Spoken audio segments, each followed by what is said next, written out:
உள்மலையாமனா பார்த்தாதான் ஒரு யோகம் தெரியுமா? தெரியும். உள்மலையான் பார்த்தாதான் அந்த தெரியக்கூடிய யோகம் தெரியும். சரி, அதுதான் சொல்லுவாங்க. அங்க பாத்தியா அவ்வளவு கரெக்டா வந்துட்டா பாத்தியா? அம்மா நீ 8 பேருக்கு வாமா நீ அங்க வந்து நீ பாட்டுக்கு எடுத்து அங்க பார்த்தேன்னா 8 பேர்களும் பார்த்து கட்டி தாத்தா பரப்ப சொல்லுதாரு. சொல்லுங்க பாப்போம். 8 பேரும் கண்ணனால கைலாசமலை கடைத்து வரப்பட்டு கையிலே இருந்து சக்தி முனி வனத்தில் வளர்ந்தீங்க. அப்புறமா அங்க இருந்து இப்ப அடுத்த உயிர் வாங்கி பகவானத்துல கோட்டை போடலுக்கு வரத்தை வாங்கி கோட்டை போடலுக்கு வந்திருக்கீங்க. கரெக்டா சொன்னா அப்படின்னு சொன்னா ஒரு 10,000 பிரச்சனை 10,000 ரொம்ப பெருசு கிடையாது. 1 கிராம் தங்கம் தான் வேணும். நீ ரொம்ப பெரிய துட்டு நினைக்காத. 10,000 1 கிராம் தங்கம் ரொம்ப சிறுசு. 1 கிராம் தங்கம் எப்படி இருக்கும்?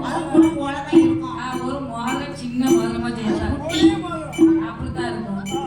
அதனால 10,000 ரூபாய் பணத்தை தாண்டா ஏமா அந்த கணவனுக்கு பணத்தை கொடுக்கவா அப்படின்னு பார்க்கும் போது ஓ பேட்டி அக்கா ஒரு மாதிரி இடம் போடுத. அந்த இடத்துல நீ கோட்டை போடலாம். கோட்டையுடைய ஆயுள் காலம் 58 வருஷம் தான். நீ எப்படி எனக்கு பிரச்சனை வைக்க வந்த அப்படின்னு சொன்னா ஆயுளும் கம்மியா தான் ஆகும். ஆயுள் கூடும். ஆயுள் குறையத்தான் செய்யும். 58வது ஆண்டில என்னை போல் ஒரு ஆண்டி வருவார். ஆண்டி கிளம்பினால உன் கோட்டை அக்கினியா வேணுமாப்பா.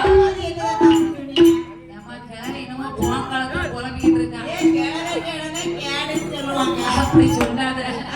அதனால தாத்தாவை அழிச்சு துரத்து. அம்மா ஒரு லிங்கம் இருந்தாலே உலகத்தை ஆளலாம்.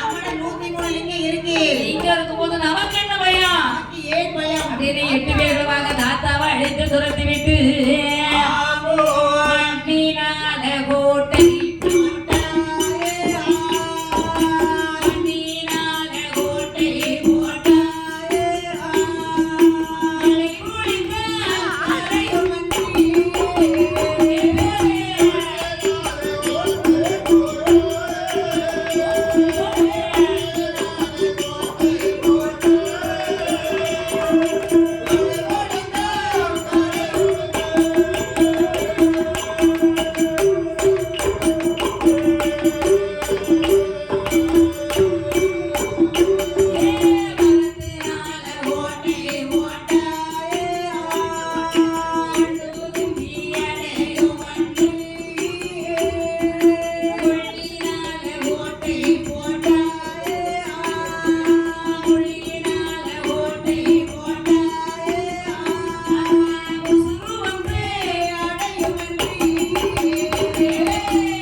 கைத்த எங்க போடணுங்க? ஏத்துல கைத்த போட்டு எடுத்து சொல்லுவேன் தாத்தா. ஏத்துல கைத்த போட்டு எடுத்து சொல்லுவீங்க. அம்மா ஒரு சும்மாவா? தாத்தா வந்து முக்காலம் தெரிந்தவன்.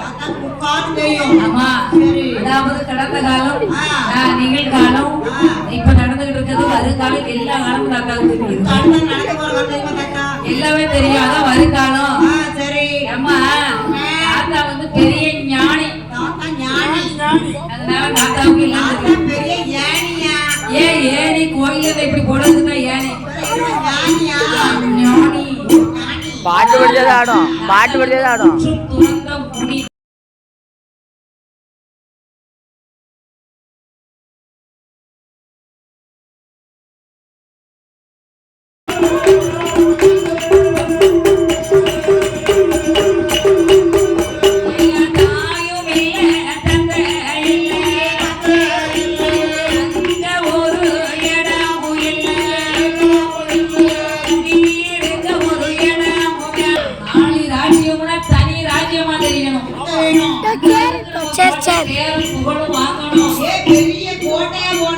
என்று அம்மையானே மாறி முத்தாரம்மா முப்புடாதி காளி 8 பேர்களுமாக மலை கொண்டு வந்து தங்க கோட்டை போடுகிறார் மலையை எடுத்து வந்து புங்கோட்டை